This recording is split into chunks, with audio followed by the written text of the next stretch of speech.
خبر حدیثوں میں جس کی آئی وہی زمانہ اب آ رہا ہے، زمین بھی تیور بدل رہی ہے، فلک بھی آنکھیں دکھا رہا ہے۔ پرائے مال کو اپنا سمجھیں، حرام کو بھی حلال سمجھیں، گناہ کریں اور کمال سمجھیں، بتاؤ اب دنیا میں کیا رہا ہے۔ بھائی بھائی کا ہوا ہے رہزن، پسر نے چھوڑا پدر کا دامن، بہن کو بھائی ستا رہا ہے۔ ہاتھ باندھے کھڑے ہیں صف میں، سب اپنے اپنے خیال میں ہیں، امام مسجد سے کوئی پوچھے کہ وہ نماز کس کو پڑھا رہا ہے۔ درود شریف پڑھیں۔ اللہم صلی علی محمد النبی الامی وعلی آلہ وصحبہ اجمعین۔ محترم دوستوں، بزرگوں اور عزیز بھائیوں اور غیور نوجوانوں، اللہ رب العزت کے بے شمار انعامات اور احسانات ہیں کہ جس نے ہمیں زندگی گزارنے کا ایک مکمل نظام دیا ہے، ایک مکمل دستور دیا ہے، ایک مکمل منشور دیا ہے، ضابطۂ حیات دیا ہے، زندگی گزارنے کا خوبصورت طریقہ دیا ہے جو ساری زندگی کے ہر شعبے میں ہماری مکمل رہبری اور رہنمائی کرتا ہے۔ قرآن کریم میں فرمایا گیا لَقَدْ كَانَ لَكُمْ فِي رَسُولِ اللَّهِ أُسْوَةٌ حَسَنَةٌ، کہ تمہارے لیے یعنی تمہاری زندگی میں تمہارے نبی کی زندگی، تمہاری پوری زندگی میں نبی کی مکمل زندگی تمہارے لیے نمونہ ہے۔ تمہاری پوری زندگی میں نبی کی مکمل زندگی تمہارے لیے اسوہ حسنہ ہے اور نمونہ ہے، رول ماڈل ہے، آئیڈیل ہے نبی پاک صلی اللہ علیہ وسلم کی زندگی۔ کیونکہ اسلام کے کئی شعبے ہیں، ہر شعبے میں نبی پاک صلی اللہ علیہ وسلم نے مکمل نظام حیات ہمیں بخشا ہے۔ اسلام کے 3-4 جو بڑے شعبے ہیں، ایمانیات، اخلاقیات، عبادات، معاشرت، معیشت، تجارت، ان سب کے اندر نبی پاک صلی اللہ علیہ وسلم کا مکمل اسوہ موجود ہے۔ اگر عبادات کو دیکھیں گے تو عبادات میں جو سب سے اہم ہے نماز ہے، جو مسلمان کی پہچان اور آئیڈینٹی ہے۔ جیسے میں انڈین ہوں تو میری پہچان کیا ہے، میری آئیڈینٹی کیا ہے؟ میری آئیڈینٹی ڈاکومنٹ ہوں گے، میری آئیڈینٹی آدھار کارڈ ہوگا۔ میں مسلمان ہوں، میری آئیڈینٹی کیا ہے؟ تو اسلام میں نماز کو مسلمان کی آئیڈینٹی بنایا گیا ہے اور پہچان بنایا گیا ہے۔ اب اس عبادت کے اندر بھی میرا ذاتی جو ہے کوئی طریقہ نہیں چلے گا، میری ذاتی کوئی خواہش نہیں چلے گی، بلکہ عبادت کے اندر بھی نبی پاک صلی اللہ علیہ وسلم کا اسوہ کیا ہے وہ دیکھنا پڑے گا۔ نبی پاک صلی اللہ علیہ وسلم نے فرمایا صلو کما رأیتمونی اصلی، جس طرح مجھے نماز پڑھتے دیکھتے ہو اس طرح نماز پڑھا کرو۔ یعنی نماز بھی ہم اپنی مرضی سے جب چاہیں، جس وقت چاہیں، جس طریقے سے چاہیں نہیں پڑھ سکتے۔ جو اسلام میں نماز کے مکروہات، جو مکروہ اوقات ہیں، اس میں اگر ہم نماز پڑھیں گے تو ثواب کے بجائے گناہ ملے گا۔ نماز تو اچھا عمل ہے، لیکن تم نے طریقہ بدل دیا تو نماز کے اندر بھی ثواب نہیں ملے گا۔ اب عبادات کا جب یہ حال ہے تو باقی جتنے بھی شعبے ہیں وہاں پر بھی ہم آزاد نہیں ہیں۔ اور دین اسلام یاد رکھیں کسی ایک شعبے کا نام نہیں ہے۔ آج ہم نے بدقسمتی سے دین اسلام کو ایک مذہب کا تصور دے دیا، ایک مذہب کا تصور دے دیا، تھوڑی سی عبادتیں پکڑ لی، نماز روزہ پکڑ لیا اور سمجھتے ہیں کہ ہم پکے مسلمان ہیں۔ حالانکہ نماز روزہ دین اسلام کا ایک مختصر سا شعبہ ہے۔ مفتی تقی عثمانی فرماتے ہیں مدارس میں کتاب پڑھائی جاتی ہے جس کے پڑھے بغیر کوئی مولوی نہیں بن سکتا، اس کتاب کا نام ہے ہدایہ۔ وہ بڑی اہم کتاب ہے، وہ ایک کتابوں کا مغز ہے۔ اس کو کھول کے دیکھیں گے تو اس کے ایک حصے میں نماز روزہ زکوٰۃ حج بیان کیا گیا ہے، اور اس کے 3 بڑے حصوں میں معاملات، تجارات، لین دین، معاشرت، معیشت کو بیان کیا گیا ہے۔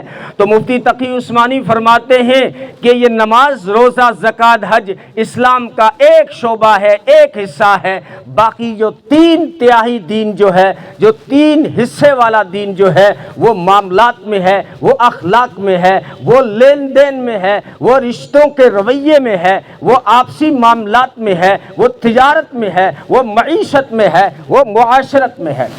اخلاق، معاملات، تجارت، معیشت، معاشرت، یہ رہن سہن، لین دین، رشتوں کے حقوق، یہ 3 اسلام کے بڑے شعبے ہیں۔ تو کتنی غفلت برت رہے ہیں ہم نے، ایک حصے سے بھی تھوڑی سی چیزیں پکڑی اور سمجھتے ہیں ہم پکے اور پورے مسلمان ہو گئے۔ قرآن کریم ہم سے مطالبہ کرتا ہے، یا ایھا الذین آمنوا ادخلوا فی السلم کافہ، او ایمان والو پورے کے پورے اسلام میں داخل ہو جاؤ۔ تم نے چند چیزوں کو تو پکڑا ہے لیکن مکمل ضابطۂ حیات کو نہیں لیا ہے۔ تو مکمل نبی پاک صلی اللہ علیہ وسلم کی زندگی ہمارے لیے اسوہ ہے۔ اخلاقیات بڑی اہم ہے، اس لیے نبی نے فرمایا نا، جانتے ہو میری امت کا مفلس کون ہے؟ مفلس کس کو کہتے ہیں؟ مفلس صرف غریب کو نہیں کہتے، مفلس کہتے ہیں انتراشٹریہ، انٹرنیشنل، بین الاقوامی فقیر کو۔ انتراشٹریہ ورلڈ میں 1 نمبر کا جو فقیر ہو، اس سے عربی میں مفلس کہتے ہیں۔ نبی نے فرمایا کہ جو ہے، جانتے ہو کہ میری امت کا مفلس کون ہے؟ جانتے ہو میری امت کا مفلس کون ہے؟ انتراشٹریہ غریب کون ہے؟ جانتے ہو؟ تو صحابہ نے عرض کیا، اللہ کے رسول، ہم تو اس سے سمجھتے ہیں غریب جس کے پاس پیسے نہ ہو، درہم اور دینار نہ ہو۔ فرمایا ہوگا کسی اور امت کا، میری امت کا یہ وہ غریب نہیں ہے جس کے پاس پیسے تھوڑے ہوں، میری امت کا انتراشٹریہ بین الاقوامی فقیر وہ ہے جو قیامت کے دن نیکیوں کے پہاڑ اور ڈھیر لے کر آئے گا۔ لیکن نیکیوں کے ڈھیر لے کر تو آیا، اور تہجدیں لے کر تو آیا، اشراق لے کر تو آیا، اور تہجدیں لے کر تو آیا، تسبیحیں لے کر تو آیا، تلاوت لے کر تو آیا، لیکن معاملات ٹھیک نہیں تھے، لین دین ٹھیک نہیں تھا، اخلاق صحیح نہیں تھے، رویے صحیح نہیں تھے، اور اس کی تجارت صحیح نہیں تھی، اور اس کا کاروبار صحیح نہیں تھا، اس کی زندگی کے دوسرے شعبے غلط تھے، اس لیے یہ ساری عبادتیں دوسرے لوگ لے جائیں گے اور اس کی نیکیاں ساری کی ساری ختم ہو جائیں گی۔ لوگ پھر بھی کھڑے ہوں گے، کہیں گے یا اللہ، انہوں نے ہمارا بھی حق دبایا تھا، انہوں نے ہمیں بھی دھوکہ دیا تھا، انہوں نے ہماری بھی چغلی کی تھی، انہوں نے ہماری بھی غیبتیں کی تھی، آپ جو ہے ہمیں بھی بدلہ دلواؤ۔ اللہ فرمائیں گے اس کی نیکیاں تو ختم ہو گئی، اب ایسا کرو تمہارے جو گناہ ہیں وہ اس کے سر پہ ڈال دو۔ فرمایا یہ میری امت کا سب سے بڑا غریب ہے، آیا تھا تو نیکیوں کا ڈھیر لے کر آیا تھا، لیکن جب جا رہا ہے گناہوں کا ڈھیر لے کر دوزخ میں جا رہا ہے۔ اس سے پتہ چلا کہ نمازوں کے ساتھ ساتھ، سجدوں کے ساتھ ساتھ اپنی زندگی میں اخلاق بھی ہمیں درست کرنے ہوں گے، ہمیں اپنے معاملات ٹھیک کرنے ہوں گے، ہمیں اپنی معیشت اور معاشرت اور تجارت کو بھی ٹھیک کرنا ہوگا، ورنہ نیکیاں کرنے کے باوجود، سجدے کمانے کے باوجود کہیں کل دوزخ میں نہ چلے جائیں۔ اس لیے جو ہے معاملات کو درست کرنا، اور نبی نے فرمایا معاملات میں اخلاق جو ہیں یہ سب سے اہم ہے۔ نبی سے پوچھا گیا دین کیا ہے، دین کس چیز کا نام ہے، کس کو کہتے ہیں دین؟ تو نبی نے فرمایا دین نام ہے اچھے اخلاق کا۔ دوسرے صحابی نے سوال کیا، اللہ کے رسول ایمان کیا ہے، کس کو کہتے ہیں ایمان؟ ایمان کس کو کہتے ہیں؟ فرمایا ایمان اچھے اخلاق کا نام ہے۔ نبی سے پوچھا گیا سب سے بہتر کون ہے، آپ کی امت میں سب سے بہتر کون ہے؟ فرمایا سب سے افضل اور بہتر وہ لوگ ہیں جن کے اخلاق اچھے ہوں۔ نبی سے پوچھا گیا سب سے پہلے جنت میں کون جائیں گے؟ نبی نے فرمایا سب سے پہلے جنت میں وہ جائیں گے جن کے اخلاق سب سے اچھے ہوں۔ نبی سے پوچھا گیا سب سے زیادہ بھاری تعداد میں کون لوگ جنت میں جائیں گے؟ فرمایا اچھے اخلاق والے بڑی تعداد میں جنت میں جائیں گے۔ یہ جو ہے بڑی اہم عبادت ہے۔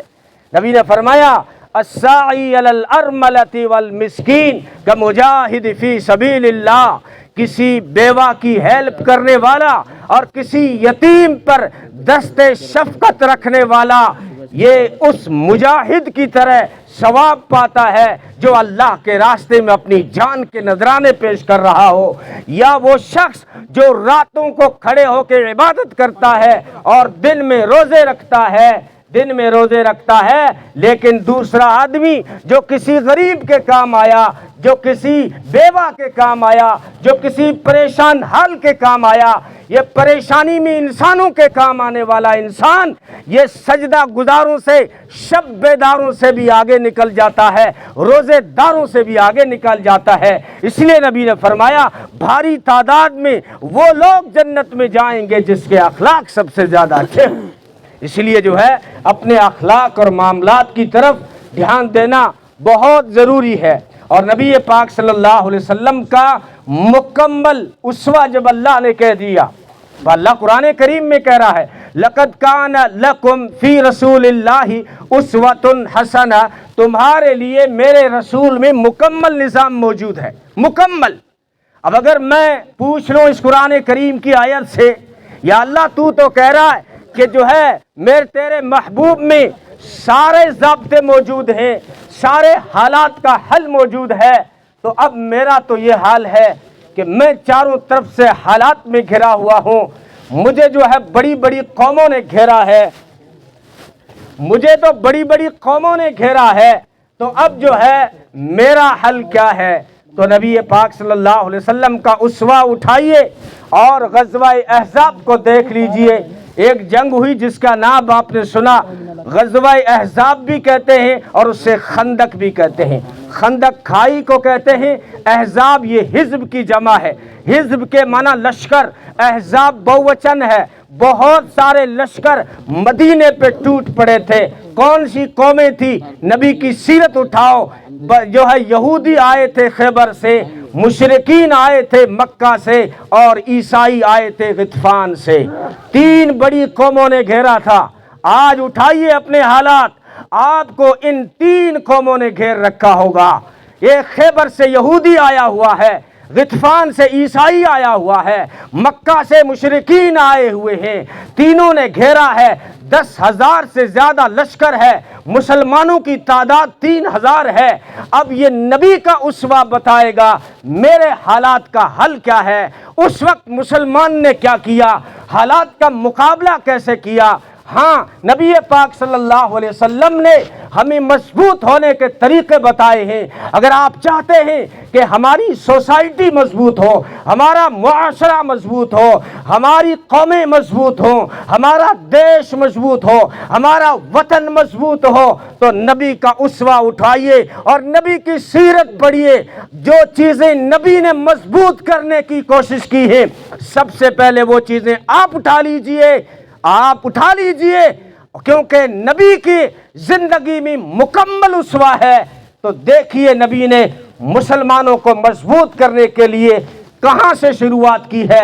نبی کی سیرت پڑھیں، اور سیرت میں سیرت النبی جو علامہ شبلی نعمانی نے لکھی، دنیا میں ایسی خوبصورت سیرت کی کتاب نہیں ملے گی۔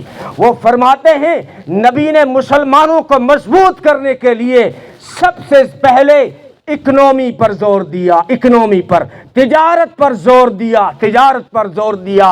اب اٹھائیے نبی کی سیرت۔ تبلیغ کا سفر کرنے سے پہلے، سننا میری بات دھیان سے، تبلیغ کا سفر کرنے سے پہلے نبی نے 4 سفر دوسرے ملکوں کے کیے تجارت کی غرض سے۔ نبی نے 2 مرتبہ ملک شام گئے تجارت کی غرض سے، بحرین گئے تجارت کی غرض سے، اور یمن گئے تجارت کی غرض سے۔ 12 سال کی عمر اور ملک شام تجارت کی غرض سے جا رہے ہیں۔ مسلمانوں کیا پیغام ہے؟ نبی کا اسوہ کیا بتا رہا ہے؟ نبی کی سیرت کیا بتا رہی ہے؟ کہ صرف باتوں سے کب بدلی ہے کبھی کسی قوم کی تقدیر؟ بجلی کے چمکنے سے اندھیرے نہیں جاتے، دعاؤں سے صرف کام نہیں چلتا۔ اگر چاہتے ہو کہ تم مضبوط ہو، تمہارا فیوچر اچھا ہو، تمہارا معاشرہ مضبوط ہو، سوسائٹی اور قوم مضبوط ہو، تو اس کے لیے اپنی اکنومی اور اپنی تجارت کو مضبوط کرنا ہوگا۔ یہ نبی کا طریقہ ہے. اگر نہ ملے نبی کی سیرت کی کتابوں میں تو آ کے میرا گلا پکڑ لینا. نبی نے 12 سال کی عمر میں یہ جو ہے کئی سفر کیے ہیں, اور پھر جو ہے 25-30 سال سے پہلے کئی تجارت کے سفر کیے ہیں, مسلمانوں کو پیغام دیا ہے. اور دوسری طرف آ جائیے, میری آخری بات ڈال رہا ہوں اور آپ کے ذہنوں میں سوال ڈالوں گا اور قرآن اور حدیث کی روشنی سے ڈالوں گا کہ جب محمد عربی صلی اللہ علیہ وسلم دنیا میں تشریف لائے, آپ کو پتہ ہے 600 سال ہو گئے تھے کوئی نبی نہیں آیا تھا. 600 سال ہو گئے تھے کوئی نبی نہیں آیا تھا. حضرت عیسیٰ علیہ السلام اور ہمارے نبی کے بیچ میں کوئی نبی نہیں. 571 میں تو پیدا ہو رہے ہیں, 571 عیسوی میں پیدا ہوئے ہیں. 600 سال عرصہ ہے. دنیا میں بگاڑ آ چکا تھا, اور خاص کر عرب کا کیا حال تھا, معاشرہ بگڑ چکا تھا. باپ بیٹی کو زمین میں گاڑ رہا تھا. ہندوستان میں رسی جو ہے ستی کی رسم عام تھی, اور راجپوت کہتے تھے ہم چندر بنسی ہیں, چاند کے بیٹے ہیں, اور فرعون مصر کے کہتے تھے ہم سورج کے اوتار ہیں, اور چائنا والے کہتے تھے ہم آسمان اور دھرتی کے بیٹے ہیں, ایران والے کہتے تھے ہمارے بادشاہ میں خدائی خون گردش کرتا ہے. ان حالات میں جب عرب میں ڈکیتیاں تھی, چوریاں تھی, قافلے لوٹے جا رہے تھے, شراب پی جا رہی تھی, بے حیائی عام تھی, زنا عام تھا, انسانیت کا قتل عام تھا. اصلاح معاشرے کے لیے چاہتے ہو نا, اصلاح معاشرہ چاہتے ہو نا, سماج سدھار, بہت سارے جو ہے آوازیں اٹھتی ہیں سماج سدھار سماج سدھار. سماج سدھار کا طریقہ محمد عربی کی سیرت سے اٹھائیے. کیا حالات تھے کہ شرابیں پی جا رہی ہیں, زنا ہو رہا ہے, ڈکیتیاں ہو رہی ہیں, بیٹیوں کو زمین میں گاڑا جا رہا ہے, بے حیائی عام ہے, زنا عام ہے. لیکن 600 سال تک اللہ نے کسی سے بات نہیں کی ہے. دنیا میں بگاڑ آ چکا ہے. اللہ نے اپنے اب جو ہے انسانیت کو سنوارنے کے لیے اپنے آخری نبی کو جب بھیجا تو سب سے پہلے کیا حکم آیا مسلمانوں, کیا حکم آیا؟ کیا شراب بھی تھی, ڈکیتیاں بھی تھی, کیا حکم آیا؟ شراب مت پیجیے. کیا حکم آیا؟ چوریاں مت کیجیے. کیا حکم آیا کہ شرک اور جو ہے شرک ہو رہا اس سے چھوڑ دیجیے. کیا پہلا حکم آیا؟ قرآن کریم کھولو گے تو پتہ چلے گا, اور آپ کو معلوم بھی ہے سب سے پہلا جو حکم آیا وہ تھا اقرا بسم ربک, پڑھ اپنے رب کے نام سے, پڑھ, علم حاصل کر, تعلیم حاصل کر, ایجوکیشن حاصل کر. یا اللہ اتنا بگاڑ ہے, شرک ہے. آپ نے پہلا حکم توحید کا نہیں دیا, آپ نے پہلا حکم نماز کا نہیں دیا, آپ نے پہلا حکم شراب کو بند کرنے کے لیے نہیں دیا, آپ نے پہلا حکم زنا کو بند کرنے کے لیے نہیں دیا. یا اللہ اتنا نشہ تھا, آپ نے نشے کا حکم نہیں دیا. آپ کا پہلا حکم آ رہا ہے اقرا بسم ربک, پڑھ اپنے رب کے نام سے. ارے یہی تو وہی سچی ہونے کی نشانی ہے کہ اگر آپ کسی کمرے میں کوئی کام کرنا چاہتے ہیں, آپ اپنے گھر میں اپنے بیٹھک روم میں کوئی کام کرنا چاہتے ہیں, آپ کو کوئی لکھنا پڑ گیا, آپ کو کوئی سینا پڑ گیا, آپ گھڑی کو ٹھیک کرنا چاہتے ہیں, آپ کوئی بھی کام کرنا چاہتے ہیں, نماز پڑھنا چاہتے ہیں, پیسے گننا چاہتے ہیں, کچھ بھی کرنا چاہیں, سب سے پہلے آپ کو لائٹ کی ضرورت پڑے گی, روشنی کی ضرورت پڑے گی. تو قرآن نے یہی تو کہا ہے کہ علم کی روشنی سب سے پہلے لے آؤ تاکہ تمہیں پتہ چلے کہ غلط کیا ہے, صحیح کیا ہے, نفع کیا ہے, نقصان کیا ہے. علم حاصل کرو. تو 2 راستے نبی کی سیرت سے ملے ہمیں. اگر آپ مضبوط ہونا چاہتے ہیں, اپنے معاشرے کو, اپنی سوسائٹی کو, اپنی قوموں کو نبی کی سیرت سے یہ اسوہ اٹھائیے, اپنی تجارت کو مضبوط کیجئے, اور چوراہوں پہ گپ شپ لگا کر اور پب جی کھیل کر اور لڈو کا کنگ بن کر وقت ضائع مت کریے, بلکہ دھیان دیجئے اپنی اکنامی پر, اپنی تجارت پر. اور اس کے بعد اگر آپ چاہتے ہیں کہ آپ مضبوط ہوں, آپ کا بازو مضبوط ہو, آپ کی قومی مضبوط ہو, آپ کا دیش مضبوط ہو, تو اس دیش کو علم کی روشنی سے جگمگ منور کر دو, پھر تم بھی مضبوط, تمہارا دیش بھی مضبوط. آج دنیا کے کونے میں وہی دیش ترقی پر رہا ہے جس نے ایجوکیشن پہ زور دیا, جس نے تعلیم پہ دھیان دیا.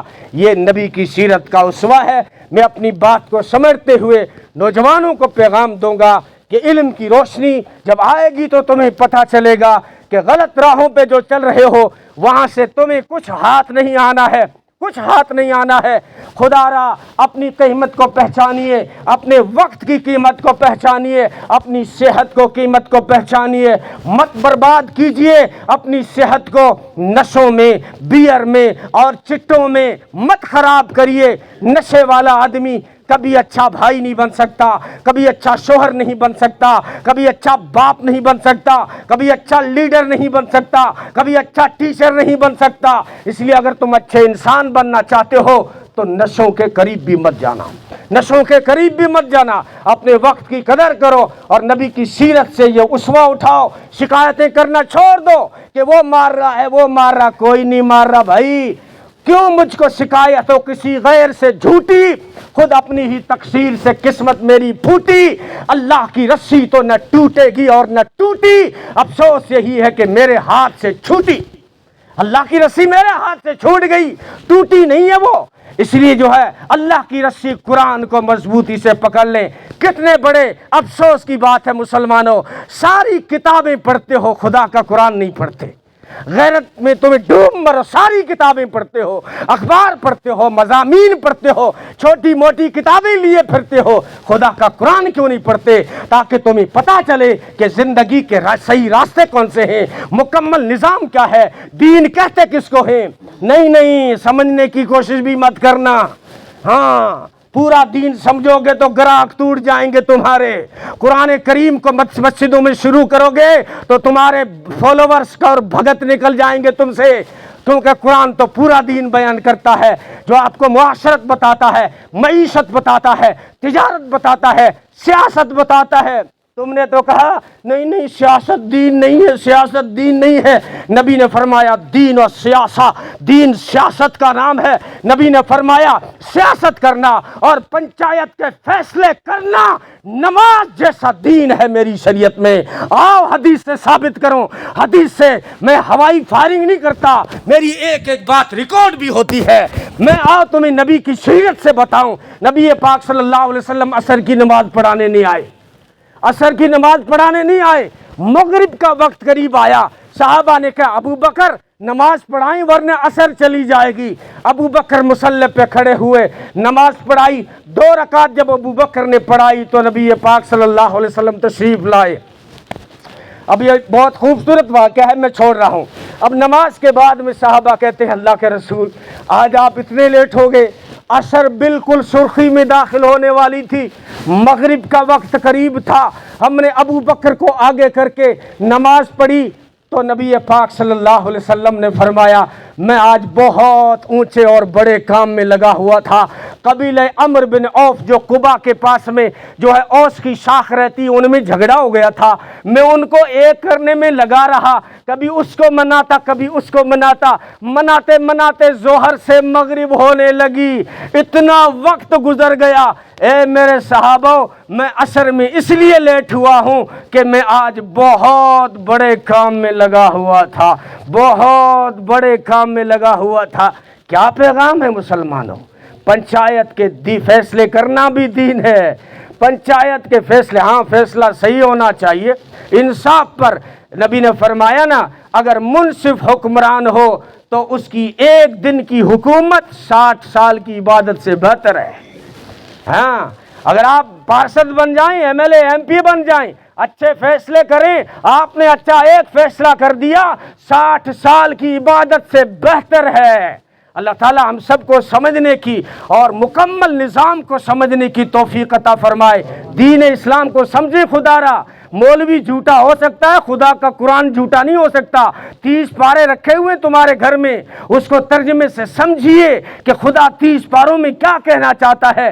نبی کی 10 لاکھ حدیثیں ہیں، 8-10 نہیں، 10 لاکھ حدیثیں ہیں، ان کو پڑھیے تو پتہ چلے گا کہ پورا دین کیا ہے۔